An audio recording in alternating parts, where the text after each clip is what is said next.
Hello, everybody. Welcome to Life in New York City and Japan. I'm Manami. I'm Andrew. Today's topic is about internship in New York.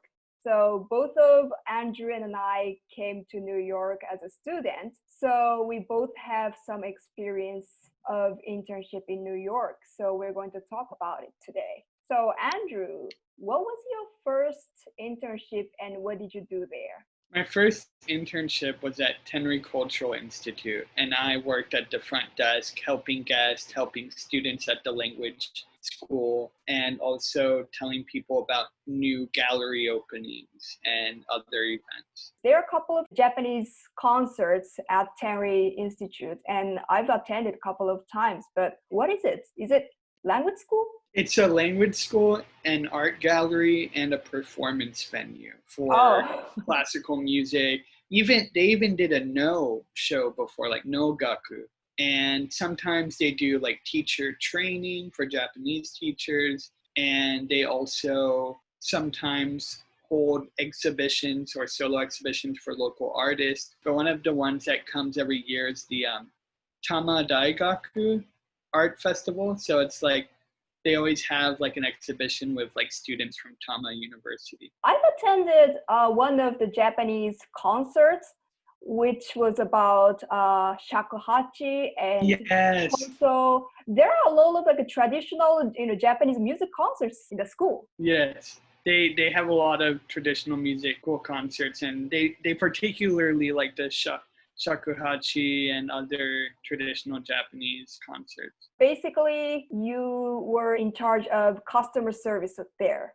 Is that right? Right, that's right. Answered phone calls, answered questions, and helped people learn more about what Tenri Cultural Institute was and language classes and the art gallery. Okay, what kind of a question did you get from the audience? They were fairly simple questions like, what levels of Japanese do you teach? Or do you have children classes? Do you have adult classes? What textbooks do you use? Where are the teachers from? Mostly simple questions like, can my kid take Japanese classes?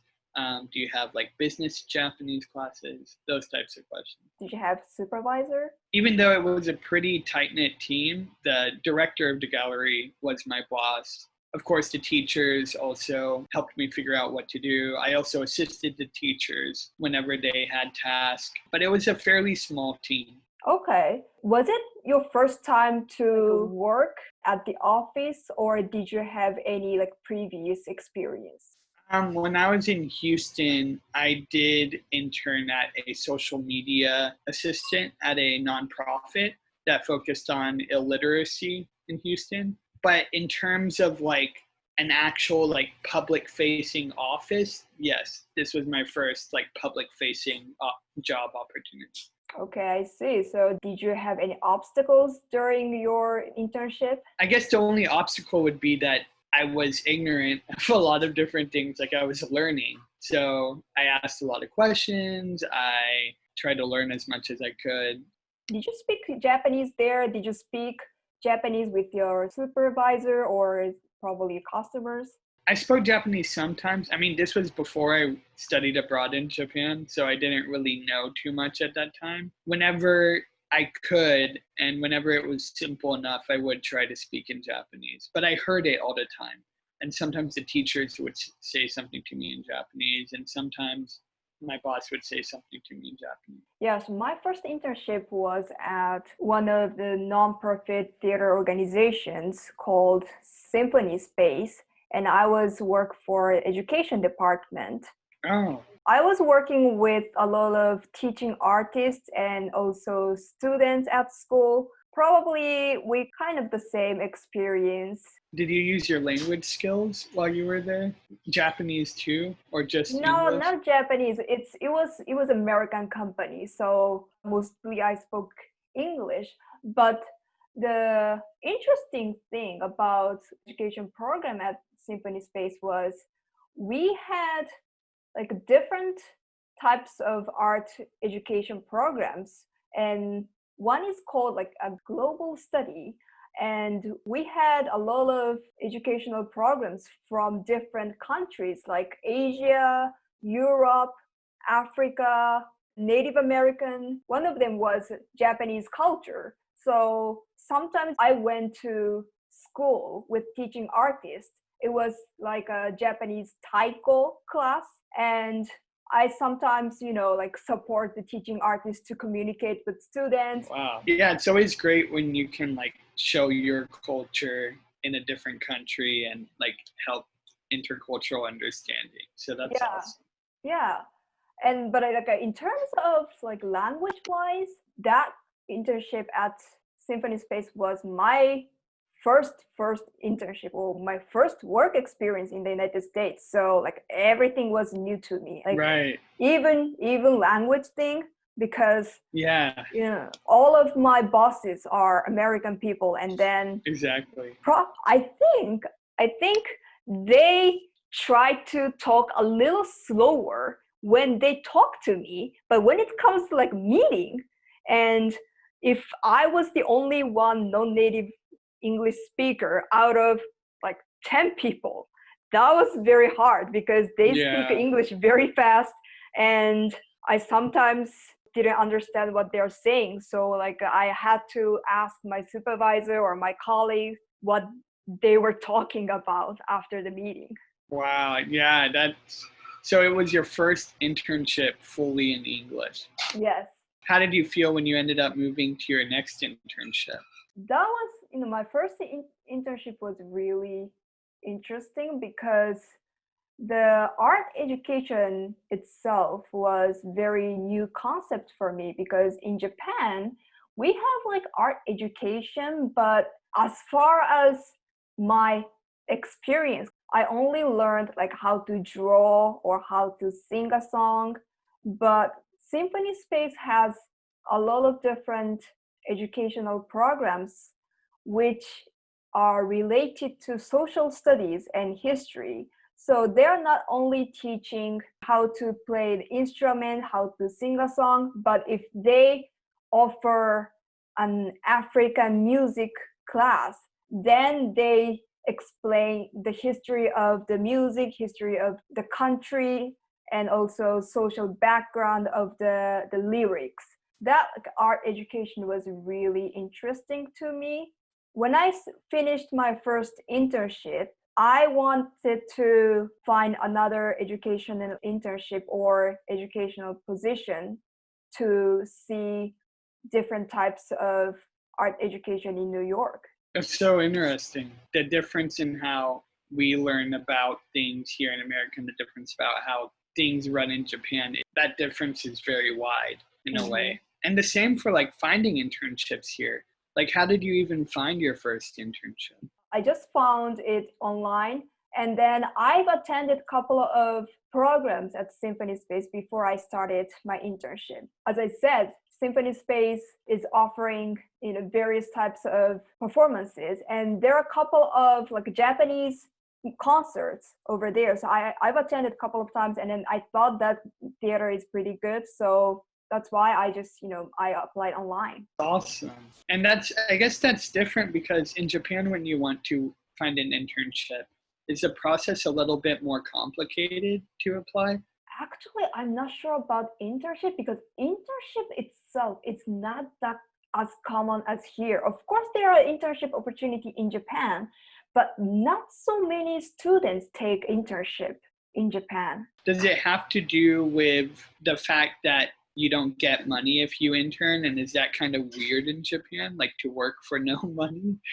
I don't know, because I think the concept of internship itself is not very familiar to Japanese people yet.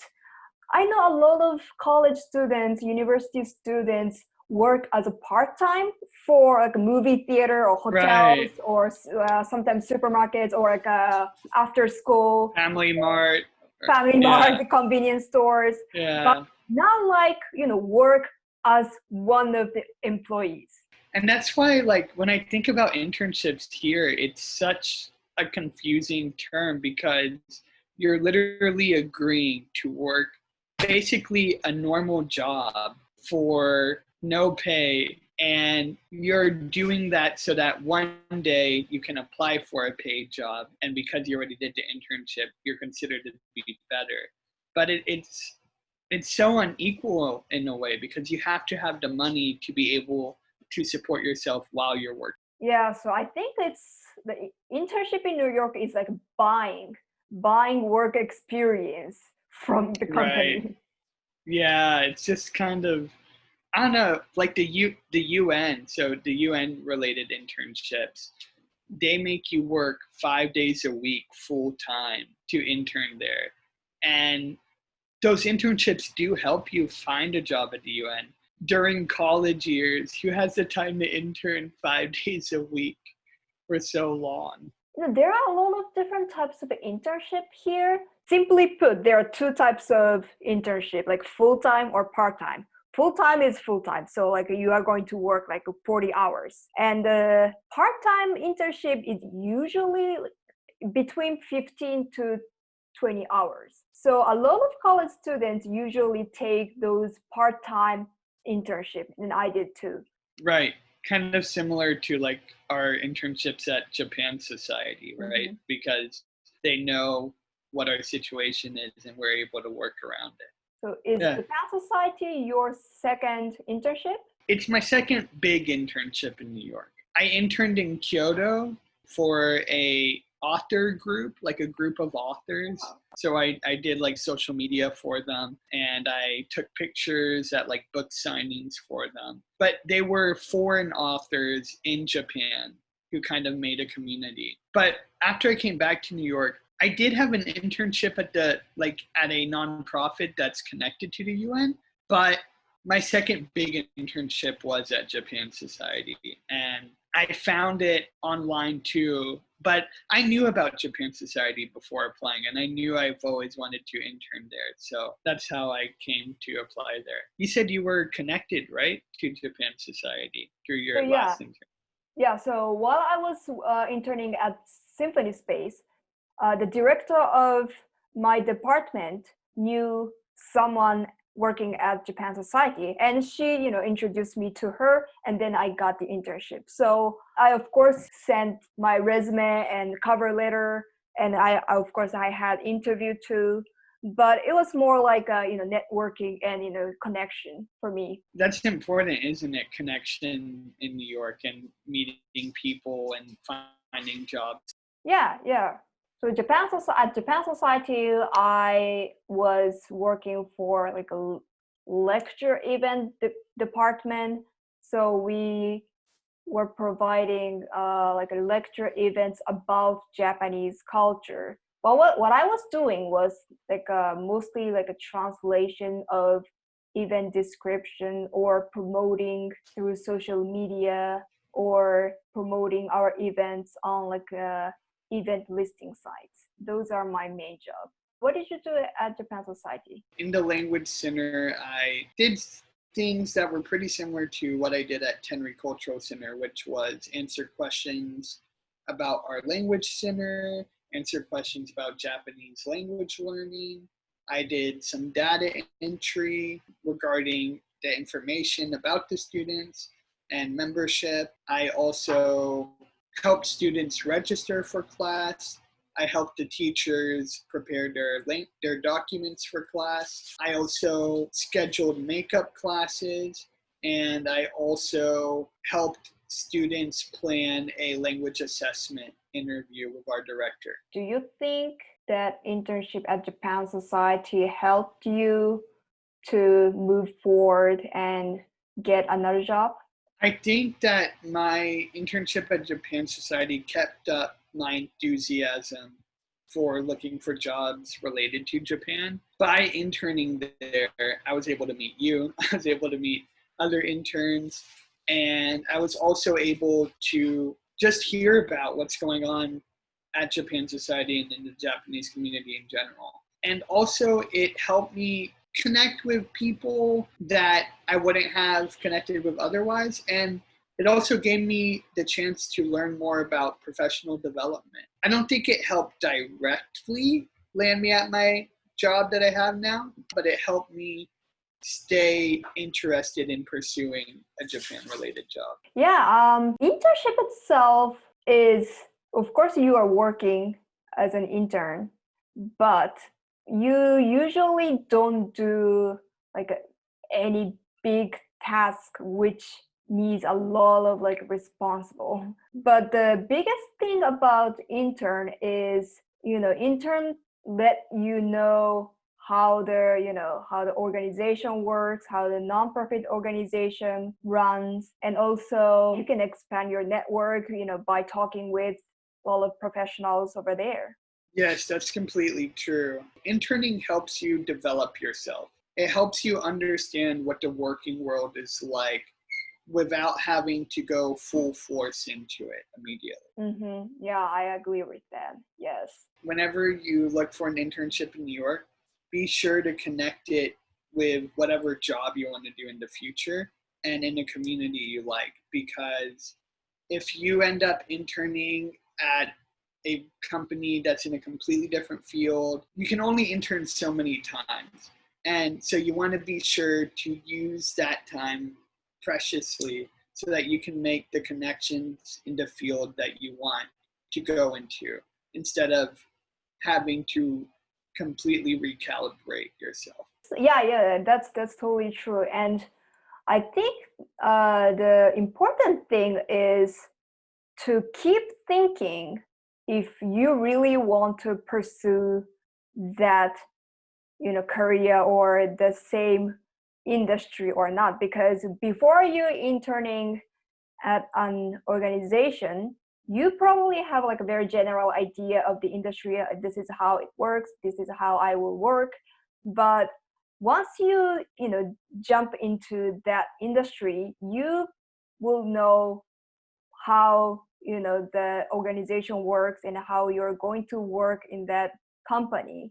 Then you should rethink about if you really want to do that job or not. Of course, you can't take 10 internships, but you can still do some couple of internships. So by doing couple of different internships, and then you should think about what industry, what job you really want to do. Yes, I completely agree. And also, always be moving, always be active. You don't have to stay on one particular track, especially in the United States. I think the way to succeed at job interviews is really by showing the hiring person that you're not restricting yourself from opportunity. Because in America, where you can apply anywhere and to any company, they want to see that you're constantly looking for opportunity, you're constantly working, you're constantly trying to diversify yourself. Because I think in Japan, it's more organized, right? It depends like where you went to school, what did you study, what circles were you a part of. And it's less about like, oh, did you go here and also here and like do this job, and were you part of this leadership group? And like it's more focused on like your particular field, right? Unfortunately, I've never done any like job hunting, like a full-time job hunting in Japan. I just did some part-time jobs there. But yeah, I think so too, because in Japan, at least from my experience of interviews for my part-time job, but they don't ask what I did. They only ask what I can do to that company. So probably American companies are more curious about my background. Right, yeah. Like in Japan, it's more like, okay, and even the word, right? Jinsai, like human ingredient, Yeah. Like it's kind of like, okay, what are you going to contribute to this mix? Like, how can we use you in a way? Like, and whereas here it's like, oh, you have to diversify yourself and you have to make yourself unique and you have to make yourself stand out. Whereas in Japan, I guess it's more merit-based in Japan. It's more like, can you do this or can you not do it? Whereas here it's more like, oh, what's unique about you? Like, what's your backstory? Like, how are you special? Yeah, that's true. So I think if you come to New York and look for a job, especially from Japan, you really need to have your background. and you really need Right. to, think about what what you want to do in the company. Right. And what makes you unique too? Like, what do you like? What's your passion? What's your dream? And I definitely think that's a big aspect of job hunting and internships in New York too, where you have so many people with so many stories from all over the world. You really have to focus on like, what can you contribute to all these companies, and why would they want you? Like, what's unique about you? Mm-hmm. So yeah, I think that's pretty much internship hunting in New York. Yeah, that's so true. Yeah, and New York people really likes, like uniqueness of each person. So yeah, you really need to work on your strength and think about what makes you unique, Right. among hundreds of other applicants. Right. And at the same time, you always have to be ready for the next opportunity. Like, I know some people like having a plan and like, I'm going to get these grades and then I'm going to graduate at this time and then I'm going to get this job at this company. But in New York, where everything is like crazy and mixed up all the time, you really have to be willing to look at any company and diversify yourself. Like for me, for instance, I ended up finding a job at a finance company. I never studied finance. However, now I'm reading about finance all the time. So you really have to be willing to learn something new. And that's how you diversify yourself. Yeah, but what makes you unique is Japanese culture, Japanese language. So that's why, that's Japanese company, right? In New York. Yes, yes. So yeah, that's probably why they hired you. That's the other reason why global awareness is so important. Because if more people learn things that may not be super popular, they would be able to find jobs. They would be able to find opportunities. And I think learning Japanese, studying abroad, more generally, studying abroad is so important. Because if you take the time during school to go somewhere else, like when you came here to study, like deciding to move to New York and study, you're making yourself more diverse, because when you're in Japan, you're one Japanese person among many Japanese people. Where when you come to New York, you're one Japanese person among, a lot, but not too many Japanese people. So the willingness to branch out is so important in finding an internship, and the willingness to like look into a place that maybe you haven't heard a lot about, or maybe your friends don't know much about, because that's where you can come in and go like, hey, I'm from a different group, but I'm willing to learn and I'm willing to work hard. And that's where it all starts. Yeah, so that's why, New York is a very interesting place to look for a job, because a lot of Japanese people usually, not a lot of, but, certain number of Japanese will, just follow whatever people say. And, if you do this, if you go to this school, you can get this job. But in New York, well, probably Japan is changing, so it's not that simple anymore. But New York is crazy, so you really need to look for your opportunity, from different aspects. It's not simple. Right. Like, I think in Japan, it's more like there's a lot of, whenever I went to a Japanese bookstore, in the business section, I would always see a lot of like how-to books. Like, if you read this and you do this, you can do this. Or like, like the books that like explain concepts like Kinyu Dowa or like Seiji Dowa. And it's just like big books that literally define every aspect of it in relatively simple terms. And it's kind of in a way like, if you do this, you can succeed. So yeah, I agree. It's a different process. Whereas in New York, it's like, just learn. Like they don't know. You don't find many books about exactly how to do something. It's more like, hey, here's some information. There's also some information here. Like, read it, learn it, and like, good luck. Yeah, find your way. Find your way to get the chance. That's New York. That's New York. More like find your way and connect with others and keep on pushing. Essentially. Yeah, that's New York. I think so too. Okay, so this is for today's episode. So next episode, we're going to talk about drinking culture. It's a different topic, but it's going to be fun episode. Okay. Fun. So we'll see you in the next episode. Thank you.